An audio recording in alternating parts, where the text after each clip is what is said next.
के शो में। नैब के तफ्तीशी अफसरान को किसी से डरने की जरूरत नहीं, चेयरमैन नैब का वाज़े पैगाम। साद रफीक ने नैब इंक्वायरी पर एतराजात उठा दिए।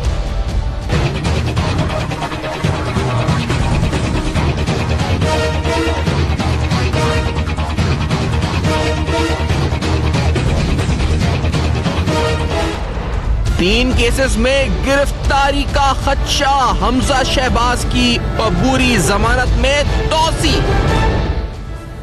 अस्सलाम वालेकुम। पस पर्दा हकायक सनसनीखेज इंकशाफात प्रोग्राम बेनकाब में हूँ आपके साथ सैफान खान। और इंतहाई अहम प्रेस रिलीज नैब की तरफ से कुछ देर कबल आई, जिसमें दो अहम बातें जिसकी आज आपको डिटेल में जाकर समझाएंगे भी कि उनका मतलब क्या निकल सकता है। लेकिन इस प्रेस रिलीज के अंदर जिक्र हुआ है जी कि एक तो जो जिस तरीके से नैब के खिलाफ एक मुहिम चल रही है, और अगर आप उस प्रेस रिलीज की इस बात पर आए जी कि बदअनवानी समेत दीगर अवामिल मुल्क की मईशत पर असर अंदाज हो रहे हैं, और नैब में जब किसी से पूछा नैब ने कि 5,000 रुपए का काम 50,000 कैसे खर्च हो गए, तो फिर सब नैब के खिलाफ इकट्ठे हो गए। अब ये तो बिल्कुल आप 100% सही कह सकते हैं कि जब पूछा जाए जी किस तरह करप्शन हुई तो सब इकट्ठे हो जाते हैं।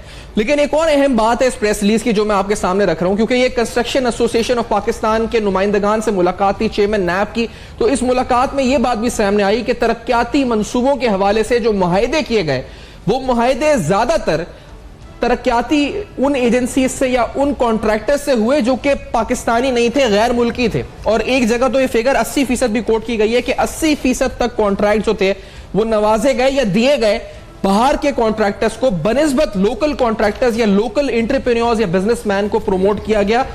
अब इसके पीछे क्या काम हुआ, किस तरह हुआ, ये तो आगे आपको इस प्रोग्राम में पता चल ही जाएगा। लेकिन मैं आपको ये बताऊं, दो शॉर्ट्स आपको सुनवाते हैं। पहले तो जी कि जो पिछली हुकूमत है उसके नुमाइंदगान आते हैं, और अभी भी जो साबिक वजीर खजाना मिफ्ता इस्माइल साहब हैं, तो उनके नजदीक मेरे ख्याल से वो कहते हैं जी कि सितंबर अक्टूबर का जो महीना है वो मईशत के लिहाज से, जो उनकी पहली साउंड बाइट हम सुनवाते हैं आपको, जिसमें कि ये तो बदतरीन है, inflation, balance of payment, current account deficit, fiscal deficit. लगता है जी कि पाकिस्तान की जो तारीख है 70 साल, उसका बदतरीन महीना अक्टूबर 2018 रहा है, अकॉर्डिंग टू PMLN के फाइनेंस मिनिस्टर जो थे उस वक्त। इंसाफ के बकौल सिर्फ ये महीना खराब रहा है, बाकी बड़ा अच्छा पाकिस्तान ने 70 साल गुजारे हैं, और ये वजह PTI की हुकूमत की है। सूरज सुनो उन्होंने कहा क्या, लेट्स हियर दिस। ये रोज कहते हैं कि 10 बिलियन की मनी लॉन्ड्रिंग हुई है। भाई तुमको हुकूमत में आए 3 महीने हुए, तो बताओ कि क्या कदम उठाएं। उसके बाद का CPEC में बड़े मसले हैं, उसमें बड़े करप्शन है। 3 महीने से हुकूमत है, हमको बताओ कि CPEC में क्या मसला है। 3 महीने से आपके पास हुकूमत है, हमको बताइए कि क्या LNG का, जो आप हर वक्त झूठ बोलते थे कि हर वक्त LNG में मसला है, तो हमको बताएं कि कौन सा मसला है। हमने कतर से गैस महंगी ले ली है, हमने इटली की कंपनी से महंगी ले ली है, किससे महंगी ली है हमने बताएं, और हमको बताएं कि दुनिया में हमसे ज्यादा सस्ती गैस किसने ली है। इन्होंने कल बताया कि 700 अरब डॉलर की इन्होंने बैरून मुल्क चीजें पकड़ी। उसके बाद एक और चीज कही, उन्होंने कहा कि ये 83% जो चोरी पकड़ी गई है, वो जो बाहर पैसे हैं वो नवाज शरीफ के खानदान के और जरदारी के खानदान के। 80 नहीं का, 90 नहीं का, 83 का। तो आदमी को लगे यार शायद कुछ सोच हो, ये कंप्लीट झूठ है। और ये तो उन्होंने मनी लॉन्ड्रिंग वगैरह पे जो उन्होंने फरमाया है, फिर मईशत पे भी जो फरमाया है, वो भी जरा सुनी ले ताकि बात आगे करें, तो फिर खुल के सारी बातों पे बात हो जो आज प्रेस कॉन्फ्रेंस हुई है। Let's hear this also. 4 साल में सबसे ज्यादा महंगाई अक्टूबर के महीने में हुई है, और ये 7% है। और जो बुरी बात है वो ये है कि जो कोर इन्फ्लेशन जिसको कहते हैं, non food non energy inflation, वो 10% पर चला गया है, जिससे लगता है कि अगले आने वाले महीनों में और इन्फ्लेशन आएगा। इसके साथ साथ आपने देखा कि करेंसी भी डिवैल्यू हुई है। हम 115 पे छोड़ के गए थे, उसको आज 133 रुपये, कल भी डिवैल्यूशन थोड़ी सी हुई है, 133 रुपये हो गई। तकरीबन रोज़ ही अब 1 रुपया डॉलर जा रहा है। लेकिन अजीब सी बात है कि वज़ीर ख़जाना फरमाते हैं कि क्राइसिस जो है वो ख़त्म हो गया हमारा करंट अकाउंट का। सबसे बुरा महीना पाकिस्तान की तारीख का अक्टूबर रहा है।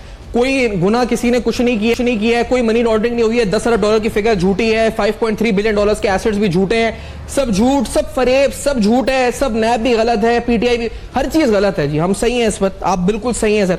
लेकिन ये आपके सामने एक मैं डॉक्यूमेंट रखता हूं जो कि financial monitoring unit state bank of Pakistan, यानी जो बैंक्स हैं उनकी तरफ से सस्पिशियस ट्रांजैक्शंस जो उन्होंने इस वक्त नोटिफाई किए हैं। और ये अहम तरीन कम्युनिकेशन 25 अक्टूबर को पहले हुई है, उसके बाद हमजा शहबाज, सलमान शहबाज और शहबाज शरीफ साहब।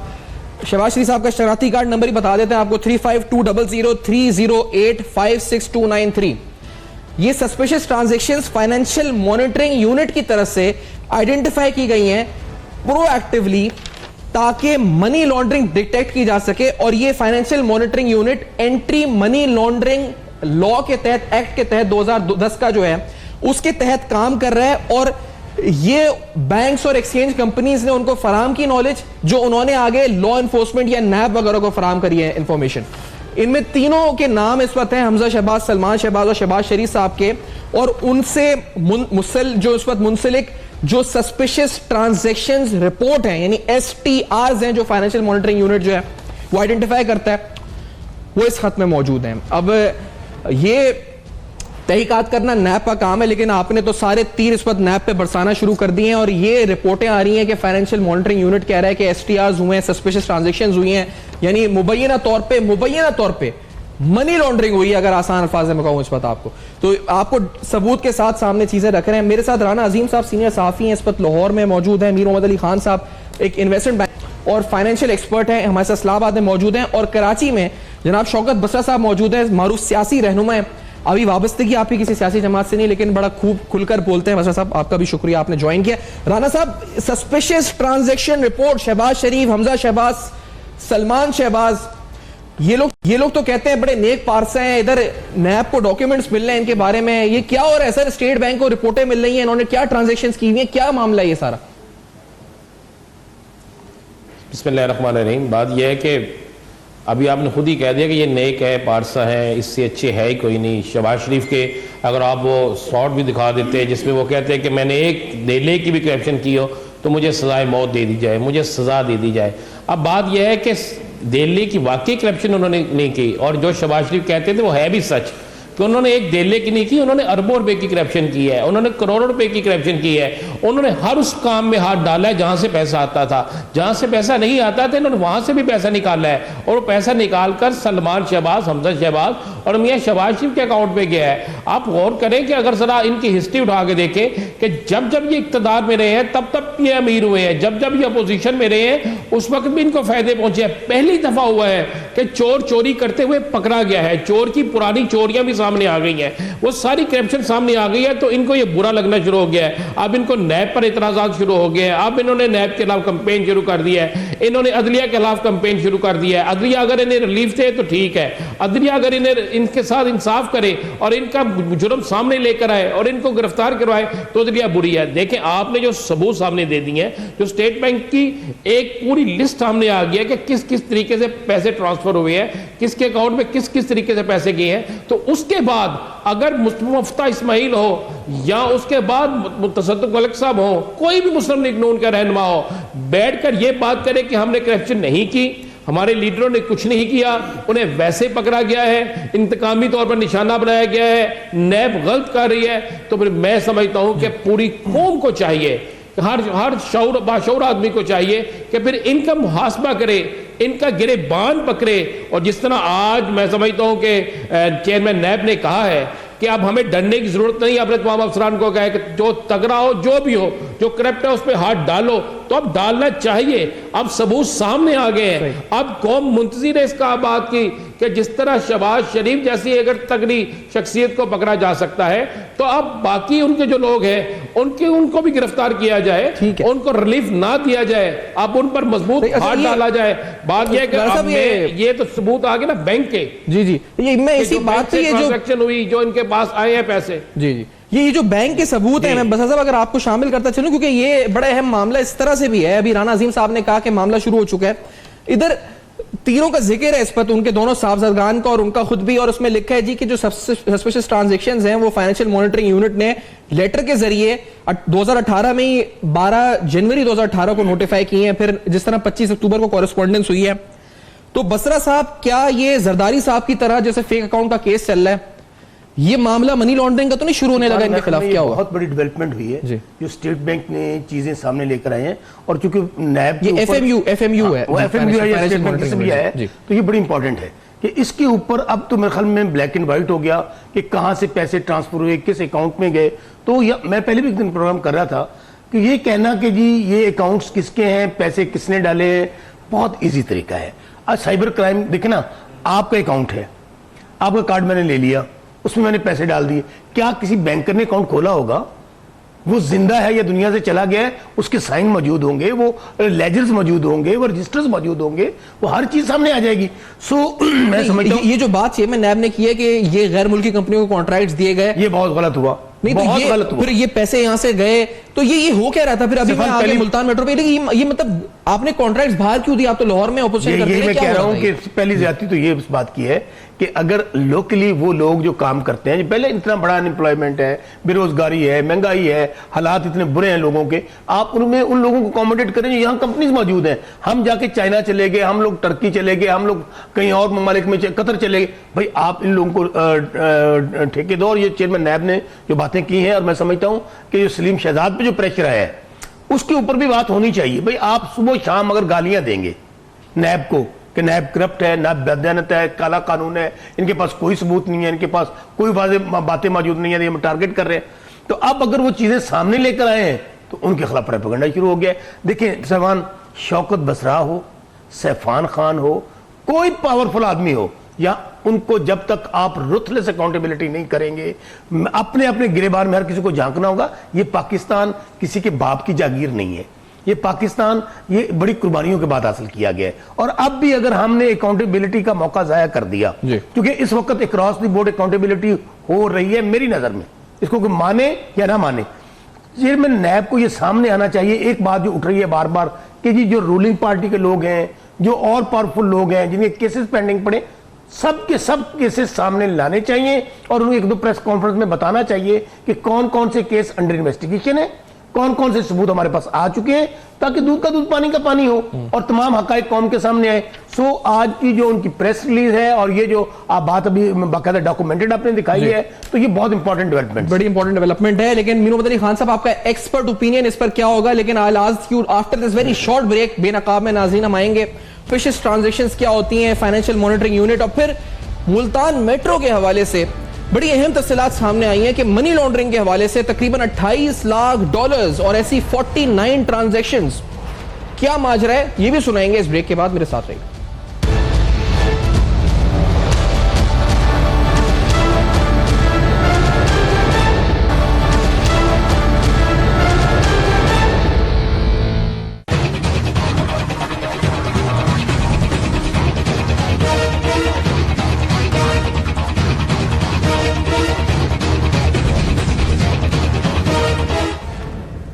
Welcome back. आप देख रहे हैं बेनकाब, और बेनकाब में आपके सामने अहम तरीन हकायक रख रहे हैं, एक आपको फैक्ट और एक डॉक्यूमेंट की सूरत दिखा रहे हैं कि सस्पिशियस ट्रांजैक्शन रिपोर्ट, यानी जो STRs नोटिफाई हुए इस वक्त फाइनेंशियल मॉनिटरिंग यूनिट की तरफ से, और उधर वो उसमें हमजा शहबाज, सलमान शहबाज और शहबाज शरीफ का भी नाम है, और ये इस पर डिटेल्स आपके सामने स्क्रीन पर आ रही हैं। अब ये अहम तरीन मालूमात आपके सामने इसलिए रख रहे हैं क्योंकि मामलात बढ़ किस तरफ रहे हैं, क्या ये मनी लॉन्ड्रिंग की तरफ बात जा रही है, क्या पैसा यहां से ट्रांसफर हुआ है। अब डॉक्यूमेंट्स की सूरत में बात सामने आ रही है, चीजें सामने आ रही हैं। डीजी नैब लाहौर पर जो तनकीद हुई और फिर चेयरमैन नैब ने जो नोटिस लिया उसके ऊपर अभी बसर साहब ने जिक्र भी किया उस बात का, पर मरियम औरंगजेब साहबा ने एक स्टेटमेंट दी है रिसेंटली, और उनकी तरफ से क्या कहा गया इस चेयरमैन नैब की कार्रवाई के ऊपर। Let's hear this also.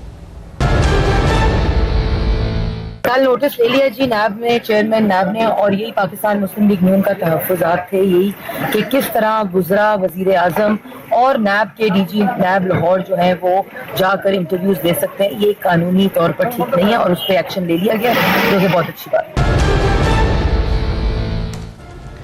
Action ले लिया गया, अच्छी बात है। लेकिन एक और अहम मामला जो है, जो इसी से जुड़ा हुआ है, वो सस्पिशियस ट्रांजैक्शन से जुड़ा हुआ है, वो मुल्तान मेट्रो का है, जहां पर बताया जाता है, और आज बाकायदा एक इन्वेस्टिगेशन के मुताबिक ये चीज सामने आई, रिपोर्ट के मुताबिक, कि तकरीबन $28 लाख की ट्रांजैक्शंस, 49 ट्रांजैक्शंस, इसका FIA दिसंबर 2017 तक काफी करीब और सुराग लगा चुकी थी और करीब पहुंच चुकी थी उसके। वो केस नैब के पास चला गया इस वक्त, लेकिन वहां पर ऐसे फेक नामों से कंपनियां, फैसल सुभान, फ्रंटमैन, बहुत से सामने आए जिनके जरिए ये तमाम ट्रांजैक्शंस हुई, और इसके अंदर चाइनीज रेगुलेटरी बॉडी इससे पहले भी खतूत का तबादला कर चुकी पाकिस्तानी ACCP के साथ। लेकिन मीनू मदनी खान साहब, आपसे अगर मैं पूछूं, ये STRs और FMU क्या काम करते हैं, किस तरह होता है? अब ये STR जैसे ये नोटिफाई हुए हैं शहबाज शरीफ 3, तो ये इसकी क्या सिग्निफिकेंस क्या है, इसकी क्या मायने है इसके, और क्या ये एफएमयू काम करता है, ये बैंक्स नोटिफाई करते हैं स्टेट बैंक को, ये क्या होता है, प्रोसीजर क्या है इसका? मीर साहब, ये इन्वेस्टिगेटिव, एक तो इन्वेस्टिगेटिव अथॉरिटी हो गई, फाइनेंशियल मॉनिटरिंग यूनिट हो गया कि जितने भी आपके ट्रांजैक्शंस हो रहे हैं उसको वो मॉनिटर कर रही हैं। फाइनेंशियल ट्रांजैक्शंस रिपोर्टिंग जो होती है वो क्या क्या हुआ है वो उसको दस्तावेजी तौर पर आपको बता रही है। एक बात मैं आपको इसमें ऐड कर दूं कि आप अभी एक चंद सेकंड पहले कह रहे थे कि बाहर की कंपनीज को ठेका क्यों दिया गया है। मैं आपको सिंपली समझाता हूं दुनिया में थर्ड कंट्रीज को ठेके क्यों दिए जाते हैं, खुसूसन थर्ड वर्ल्ड कंट्रीज में। होता यह है कि अगर आप यहीं की कंपनी को देते और उनसे किकबैक लेते तो फिर आपको वही करना पड़ता जो फेक अकाउंट्स कराची में किए जा रहे हैं कि फेक अकाउंट्स होती या लॉन्च के जरिए आपकी किकबैक जाती या मनी चेंजर के जरिए जाती। इससे आसान तरीका यह होता है कि जी आपने एक फॉरेन कंट्री को दे दिया। अमूमन फॉरेन कंट्रीज में रिश्वत लेने के ऊपर सारे रूल्स हैं, रिश्वत देने के ऊपर कोई रूल नहीं है या सजा नहीं है। तो आपने उनसे कहा कि जी हम आपको लीगली आपका $100 मिलियन हम आपको दे देंगे, उसमें से आप 25% हमें वहां से लेके बहामास के हमारे ट्रस्ट के अंदर आप ट्रांसफर कर दीजिएगा। This is the cleanest form of corruption which was invented about 15 to 20 years ago। जब से सारी इकोनॉमी डिजिटाइज होना शुरू हुई और ग्लोबलाइजेशन शुरू हुआ है, अब वो दिन चले गए कि जी कैश में रिश्वत ली जाती थी और उसको बाहर भेजा जाता था। अब तो आप यहां बैठकर अपना बैंक अकाउंट स्विट्जरलैंड का भी चेक कर सकते हैं, बहामास का भी चेक कर सकते हैं, फोन के ऊपर चेक कर सकते हैं। तो आपको पता है कि आपका पैसा कोई चोरी का पैसा लेके कोई दूसरा चोर भाग नहीं जाएगा। So most of these transactions are done from country B to country सी।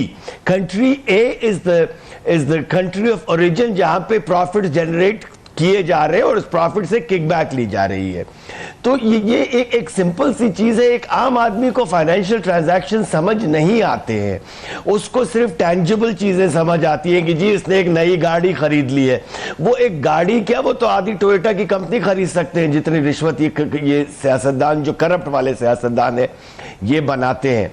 दूसरी बात जो पहले मिफ्ता इस्माइल साहब का आपने क्लिप दिखाया था, मिफ्ता इस्माइल साहब को वो मेरे ख्याल में पहले इतने शार्प और मंजेवे सियासतदान नहीं थे, अब मुझे लग रहा है कि हो गए हैं, क्योंकि हर चीज के ऊपर वो तनकीद कर रहे हैं। मेरा एक सिंपल सा सवाल है उनसे, वो ये बता दें हमें कि क्या पॉलिसीज वो छोड़ के गए थे जिसको पीटीआई ने चेंज कर दिया और उसके चेंज करने की बिना पे मुल्क में अस्तगफुरुल्लाह तबाही आ गई है।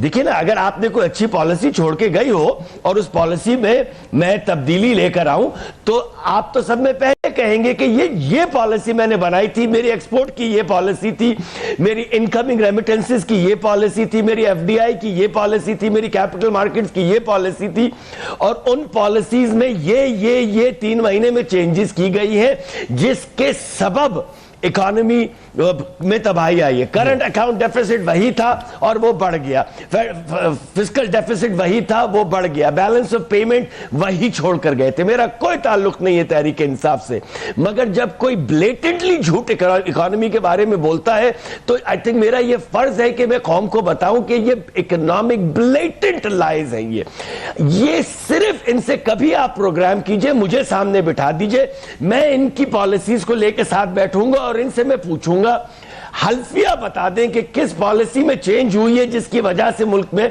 तबाही हो रही है। इन पे ना कभी पहले असर था, इन पे ना कभी आज तक असर हुआ है। मेरे बिजनेस पे इफेक्ट पड़ा है, गरीब का तो खैर उसकी तो मईशत की वजह से उसका जो हाल हो रहा है वो तो बहुत ही बदतर है। ये कहे हम 115 के ऊपर रुपए को छोड़ के गए थे, भाई वो 115 से को छोड़ दीजिए, आप ये बताइए कि आप कितने कर्जे छोड़ के गए थे और उन कर्जों की कितनी पेमेंट छोड़ के गए थे और कितना प्रेशर छोड़ के गए थे आप बैलेंस ऑफ पेमेंट्स के ऊपर, जिसकी वजह से हम आईएमएफ के पास जाने ही लगे तो उस वक्त हमें डिवैल्यू करना पड़ा। या तो हम ओपन मार्केट मनी एक्सचेंज का सिस्टम ना, मॉनेटरी सिस्टम ना रखें, या ये सच बोलना शुरू हो जाए मैं चैलेंज करता हूं आपके टीवी पे बैठकर के 10 पॉलिसीज पूरे मईशत के चंद जितने 10 सेक्टर्स निकाल लें, अपनी मर्जी के निकाल लें मिफ्ताह इस्माइल, और बताएं कि हमने ये पॉलिसी बनाई थी और इमरान खान की गवर्नमेंट ने ये पॉलिसी चेंज की है। अगर ये प्रूव करते हैं तो मैं इनके साथ बैठ के इमरान खान की पॉलिसी पे तनकीद करूंगा। सर, ये तो आपका चैलेंज आ गया सामने, बड़ी अच्छी बात है, आप कौम को रोशनास कर रहे हैं, इल्म दे रहे हैं, आगाही दे रहे हैं कि असल हकीकत क्या है, फैक्ट्स एंड फिगर्स क्या है। लेकिन एक और साहब भी हैं जिनका नाम है ख्वाजा साद रफीक, और उन पर तो राना अजीम साहब पूरी डिक्शनरी और पूरे A to Z रखते हैं मामला सारे। हमारे साथ राना अजीम साहब है शो में, तो मैं वो पिटिशन सामने रख देता हूं। वो एक पिटिशन है जो राना, इस पर राना साहब अगर आप देख रहे हैं, क्योंकि वो एक तो उन्होंने साद रफीक साहब ने एक खत लिखा था पहले, फिर एक पिटिशन अब दायर कर दी है, और उस पहले खत में उन्होंने कहा था कि हटाएं जी इस डीजी लाहौर को। अब वो बाकायदा पिटिशन की सूरत में मुतालबा कर रहे हैं कि डीजी को हटाएं, कोड ऑफ कंडक्ट चलाएं और ये और वो, और उसमें उन्होंने अपने मुतालबात प्रेस के अंदर लिख दिए हैं कि कोड ऑफ कंडक्ट के तहत कार्रवाई करें, इसके साथ इनको हटाया जाए क्योंकि ये बायस हो गए, मेरी इन्वेस्टिगेशन इधर से हटाकर किसी और शहर भेज दी जाए, ये भी उन्होंने मुतालबा कर दिया। तो राणा साहब, आप कोई फरिश्ता ढूंढा जाए कहीं किसी शहर में, आपकी नजर में है किसी और शहर में जहां हम पैरागॉन के केस की इंक्वायरी भेजा जाए इस केस को? राणा साहब, आपकी क्या उस पर ओपिनियन है इस पर? देखें जी, पहली बात तो यह है कि मुझे ख्वाजा साहब की इस बात को सुनकर भी उस दिन भी हंसी आई कि ख्वाजा साहब आप ढाई मरले के घर से निकले, लोहारी गेट से, ढाई मरले का घर था, इससे बड़ा नहीं था, और आज आप कई एकर्स के मालिक हैं, सिर्फ पाकिस्तान में नहीं, पाकिस्तान के बाहर भी, और आप कह रहे हैं कि जी अब इस पे इन्वेस्टिगेशन नहीं होनी चाहिए, ये अफसर ठीक नहीं है। अफसर क्या भाई, आप अपनी बेगुनाही साबित करें। क्या ख्वाजा साहब आपके ड्राइवरों की तनख्वाहें, क्या आपके मुलाजमीन की तनख्वाहें पैरागॉन से नहीं जाती? मैं चैलेंज कर रहा हूं। क्या ख्वाजा साहब आपकी पहली मिसेस हमारी भाभी जो है, क्या वो लंदन में जो गई थी, जब जिन अखराजात पे वो गई थी, वो पैरागॉन से नहीं होते थे? क्या आपके बच्चे की स्कूल की जो फीस है वो पैरागॉन के अकाउंट से नहीं जाती? क्या पैरागॉन का जब इफ्तिताह हुआ था तो 3 लोग आ गए थे, कैसर अमीन भट्ट, ख्वाजा साद रफीक, ख्वाजा सलमान रफीक। क्या ये बात झूठी है? क्या आपने एक अब्बासी नामी नौजवान को अपना साथ पार्टनर रखा हुआ था, जिसका भाई किसी अहमद आरे में होता था, जिसको बाद में आपने फारिग कर दिया था? क्या उसकी आपने इन्वेस्टमेंट नहीं लगवाई थी? क्या आपने 6 एजेंसीज नहीं बनाई हुई? क्या आपने अपने घर के एड्रेस पे पैरागॉन जो है उसकी एक कंपनी जो है, मेन कंपनी है, उसका एड्रेस अपने घर के एड्रेस पे नहीं बनाया हुआ? क्या ख्वाजा साहब पैरागॉन आपकी नहीं, आपने तो झूठा रहा कुरान पाक वो हल्फन उठा के कह दिया था मेरा नहीं है। तो मैं चैलेंज करता हूं, अगर आपका नहीं है तो ये सारा कुछ कहां से होता था? दरअसल अब मामला यह है कि इन्हें पता है कि इस तारीख पे ही पर इनकी जमानत खारिज हो जानी है, इनको नैब के हवाले किया जाना है। ये चाहते हैं कि हम कोई ऐसी चीज बना ले, कोई ऐसी प्ली बना ले कि हम अदालत में जाके जनाब हमें तो इन पर यकीन नहीं है, ये तो इन्वेस्टिगेशन ठीक नहीं कर रहे, हमें मजीद वक्त दिया जाए, हमारी इन्वेस्टिगेशन तब्दील की जाए। ये एक वो तरीका है जो हमेशा से चालाक मुल्ज़म जो है वो बनाते हैं और अपने वकला के साथ मिलकर कोई ऐसी खेल खेलते हैं कि अदालत को मजबूरन उन्हें वक्त देना पड़े।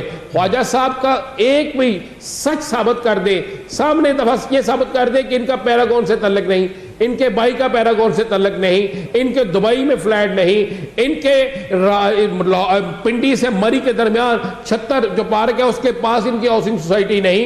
ये साबित कर दे कि इनके कराची के अंदर जो इस वक्त एक अहम सियासी रहनुमा है उनके साथ इनका कारोबार नहीं। ये साबित कर दे कि कराची में एक शाहराह पे 6 बैंक जो मारूफ बैंक है उनमें इनके अकाउंट नहीं। ये साबित कर दे ना कि LDS सिटी के अंदर जो 3 मेन पार्टनर थे उनमें इनकी कंपनी के लोग नहीं। तो फिर तो नैब को भी कहे हम सब जाकर के जनाब आप गलत कर रहे हैं, ये आप जुल्म कर रहे हैं, ये बड़ी अहम बात है। मैं खानदान को तंग करने की अगर हमें फौरी ब्रेक पे जाने, बसा साहब है नहीं, मैं बसा साहब को शामिल अभी नहीं, हम ब्रेक पे जा रहे हैं, तो बसा से मुझे लाजिम पूछना है क्योंकि आपका भी बड़ी वाबस्तगी है। एक ब्रेक के बाद आते हैं तो इस अहम तरीन नुक्ते पर बसा साहब भी क्या कहते हैं और दीगर हवाले से ये जो चैलेंजेस मीर मोहम्मद अली खान साहब ने भी दे दिए और उधर राना अजीम साहब ने बड़े चैलेंज दे दिए, तो बसा साहब भी कुछ चैलेंजेस लेके बैठे हुए हैं और कुछ मजीद तफसीलात इस ब्रेक के बाद मेरे साथ रही।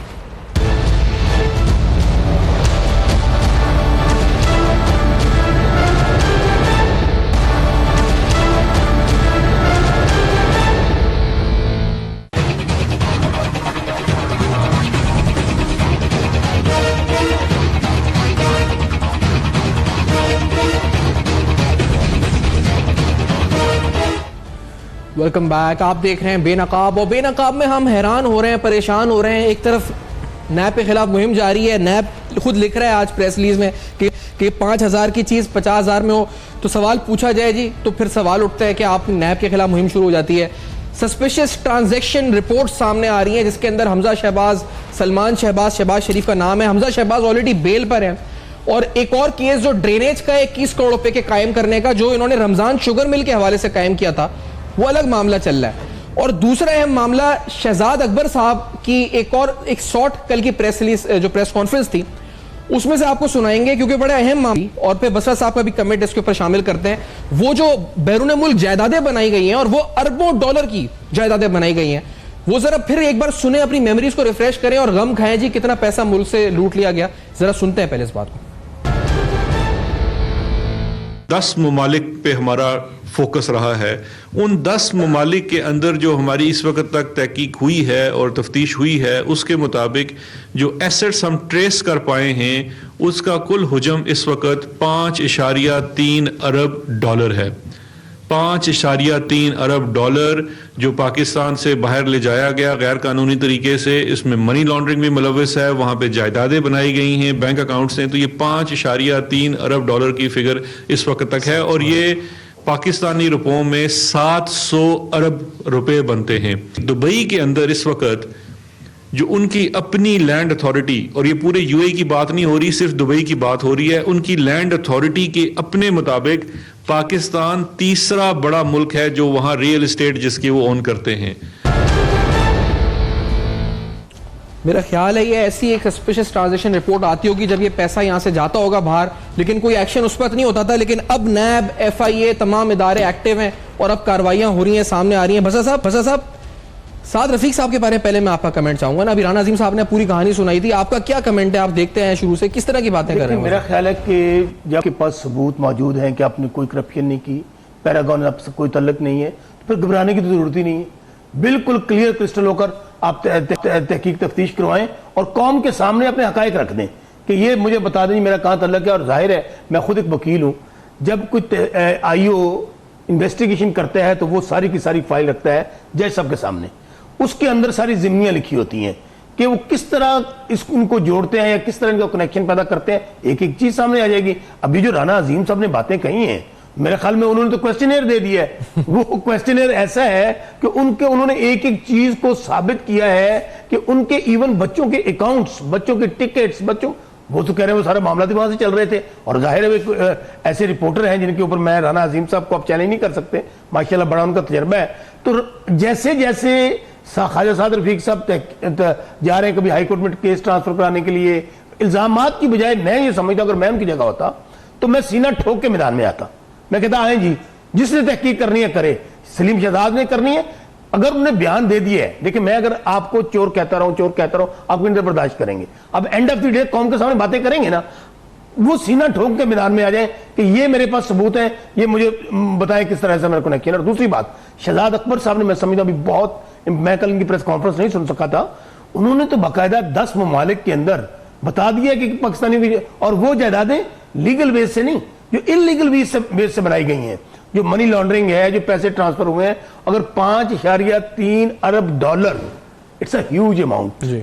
और मैं समझता हूं 700 अरब रुपया। एक बात मैं कहना चाहूंगा, एक सूबे का बजट होता है ये, मैं ये कहना IMF से कर्जा मांगते हैं, इतना कर्जा मांगते हैं IMF से, अगर ये इंजेक्ट हो जाता है।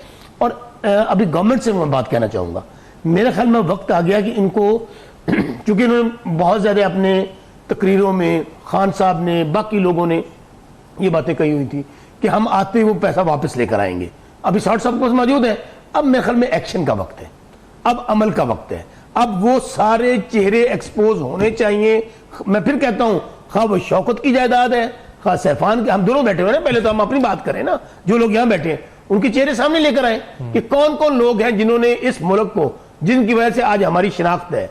आज देखना गुर्बत, अब UNO की सर्वे रिपोर्ट पढ़ लें, 62% वो कहते हैं, मैं कहता हूं कि मैं गली मोहल्ले का रहने वाला बंदा हूं, 80% प्लस लोग जो है वो गुर्बत के साथ जिंदगी नीचे। आप जो मशवरा दे रहे थे अभी साद रफीक साहब को कि सीना ठोक कर आ जाए सामने, तो वो तो उल्टा अपने केस को डिफेंड करने के बजाय मैं वो कहता तो हूं इसके उनको- पीछे लगे नैब का केस वहां से हट जाए, ये हो जाए, ये गलत हो रहा तो है। ये अब फर्ज करें, मैं एक तो बात- आप एक ये बात- ऐसे शुरफा वाले मशवरे क्यों फिर सैफान, मैं एक और बात सीना बताता हूं। ठोक के आ रहे हैं? फर्ज करें अगर सलीम शहजाद साहब आईओ नहीं होंगे, जी। कोई और आईओ होगा, तो क्या वो फाइल नहीं बोलेगी?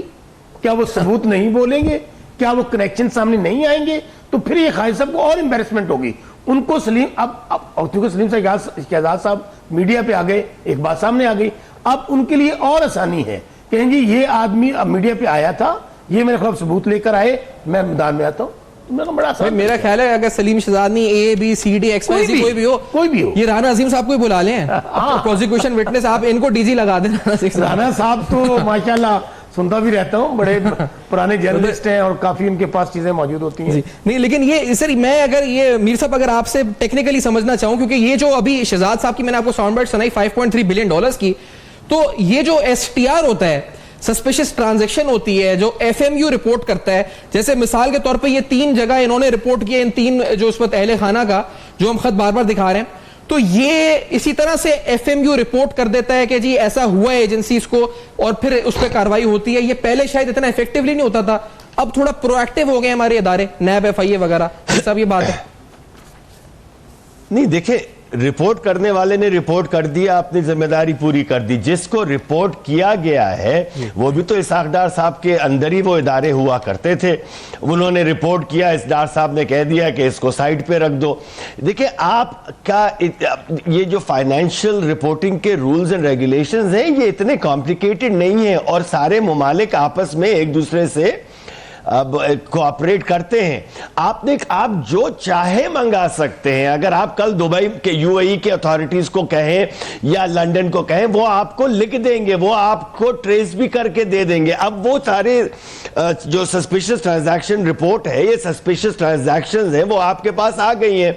अब यहां आके वो डेड एंड पे चली जाती हैं, उसके ऊपर कोई कार्रवाई नहीं की जाती है, क्योंकि अगर एक जगह से कार्रवाई होगी और एक सिरा मिलेगा तो वो पूरी की पूरी उलझी हुई गुत्थी जो है वो खुलना शुरू हो जाएगी। जैसे एक फालूदे वाले से शुरू हुआ था या एक रिक्शा वाले से शुरू हुआ था, उससे बैंक के चेयरमैन भी पकड़े गए, उससे एक्स प्रेसिडेंट के करीबी दोस्त भी पकड़े गए, उससे कोई और भी पकड़े जाएंगे, उससे दूसरे बैंक्स भी इंप्लीकेट होंगे।